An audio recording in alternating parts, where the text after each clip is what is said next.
Other Genderqueer Chat, happy Thursday. This may or may not be the only Thursday video you see because Amelia's doing stuff. Might be tonight, might be tomorrow, we'll see. But you'll get your Thursday part 2, it just might be on Friday.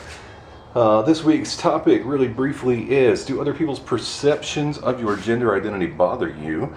Does it motivate you to express yourself in ways you might not otherwise think of expressing yourself? I'd say yeah. Yes, sometimes it bothers me. Although,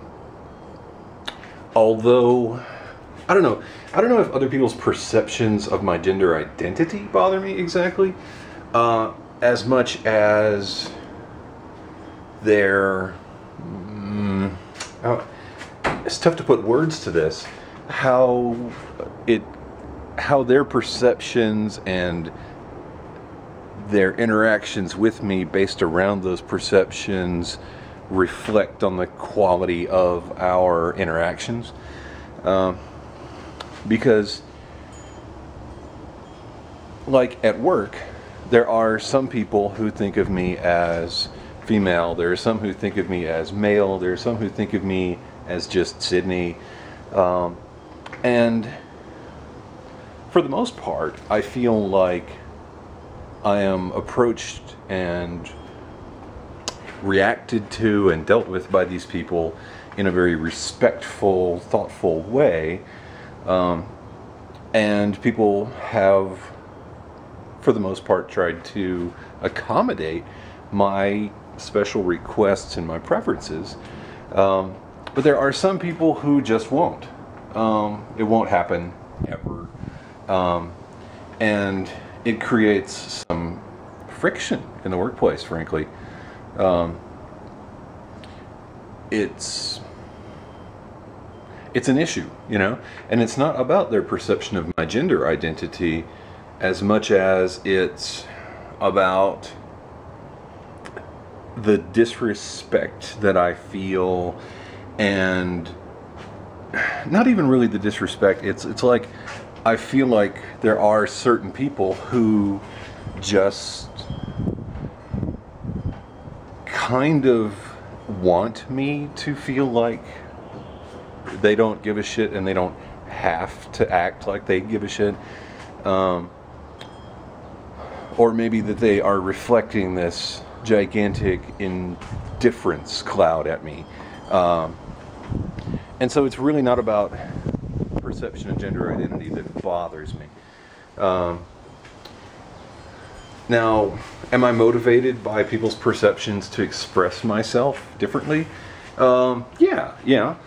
And this actually doesn't relate directly to the first question at all, although and it's weird, there are different forces that come into play.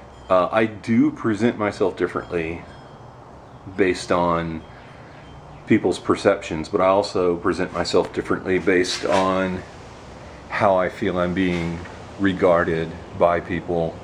I mean, at work, frankly, if someone further up the food chain thinks I'm a weirdo because I'm genderqueer or trans, then regardless of whether that individual is just plain wrong or is, I should be careful how I phrase it, regardless of any of those factors, I still have to pay the mortgage, and this place ain't cheap. And so I have to just buck it up and present myself in a manner that is conducive to sustained employment, because that's the way the slave trade works. I mean, I'm a slave to all this shit, period. And so there you have it. But as far as like people's perceptions of my gender identity go, that's a different question. And yes, I do present myself differently in order to support different perceptions of my gender identity, and that's just a fact. But there, it's a much less of an intense thing. It's just when I want people to perceive me a little bit differently. I can tailor my appearance to support my wishes. But all week long I've been watching these really great videos from the few people who've preceded me on this thing, because you guys have made my mind open up to new ideas and thinking in different ways that are, I don't know, I feel like by the end of this week I will have perhaps become a better genderqueer person, because I'm having to go, wait a minute, wow, I've been overthinking this or underthinking that, and I feel like a stone that's being polished in a way this week.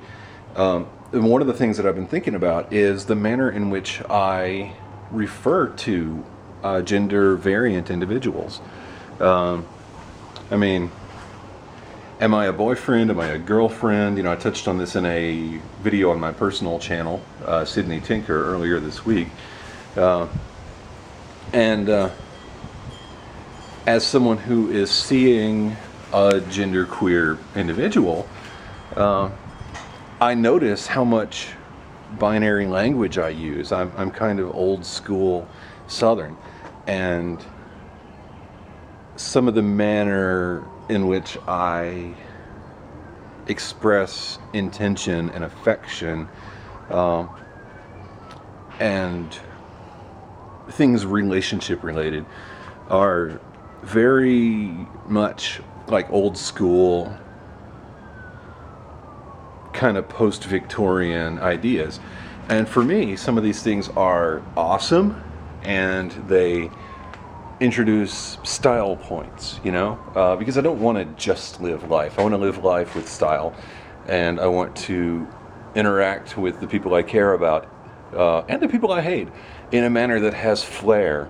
But some of the more time-tested ways of doing this are based on gender binaries, and so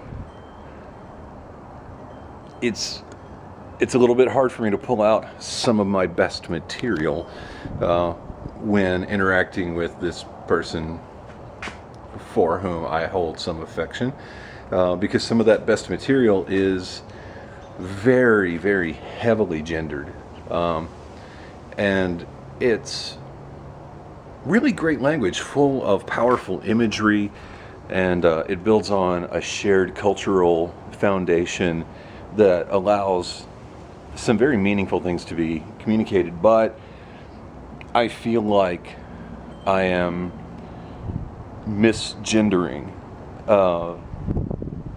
myself and someone else just constantly, and so I don't know, I find myself developing some sympathy for the people who have to kind of deal with us, because we can be a handful in the perception and language arena. And I haven't sorted it all out. I was really kind of hoping I would have sorted it all out so I would have some brilliant commentary to insert into this video, but I haven't sorted it all out. And so there you got just kind of a little blah of my thought process. So there you go. I'm going to cut it short because I feel like I've been talking for a while now.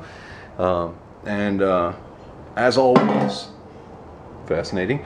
As always, I look forward to your comments and stuff. Sorry if I seem to be a little bit underdressed to y'all. It is currently 75 degrees out here. I don't know what the high was, but Mississippi is fucking hot. Oh man. And so this is what you got to me today.